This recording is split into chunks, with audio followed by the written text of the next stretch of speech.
पुण्यामध्ये Rajgurunagar police station बाहेर सध्या ठिय्या आंदोलन सुरू आहे। पोलिसांसोबत चर्चा करून नातेवाईक आंदोलनावरती ठाम आहेत।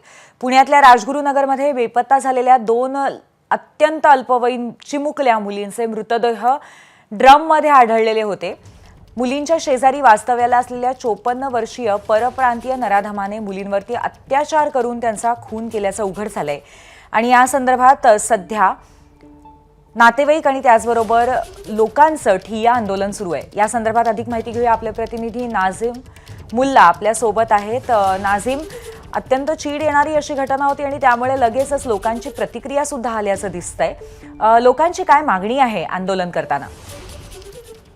अतिशय संतापजनक घटना असल्यामुळे साहजिकच नातेवाईक आणि ग्रामस्थ हे अतिशय चिडलेले आहेत, संतापलेले आहेत आणि 2 मुली ज्या 8 आणि 9 वर्षाच्या चिमुकल्या आहेत त्यांच्यावरती अत्याचार करून या नराधमाने त्यांची हत्या केलेली आहे आणि एका ड्रम मध्ये दोघांचे मृतदेह ठेवले होते। त्याच्यामुळे जी घटना घडली आहे ती अतिशय हृदयद्रावक आहे, संताप आणणारी आहे आणि म्हणूनच हे सगळे नातेवाईक आणि ग्रामस्थ खेड राजगुरुनगर पोलीस स्टेशनच्या समोर ठिय्या मांडून आहेत। तातडीनं या आरोपीला फाशीची शिक्षा व्हावी अशी मागणी जी आहे ती या ठिकाणी त्यांच्याकडून करण्यात आलेली आहे।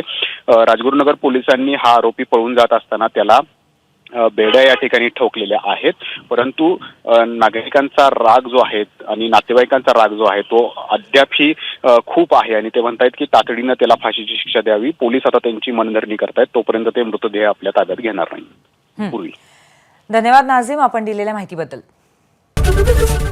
एबीपी माझा, उघडा डोळे बघा नीट।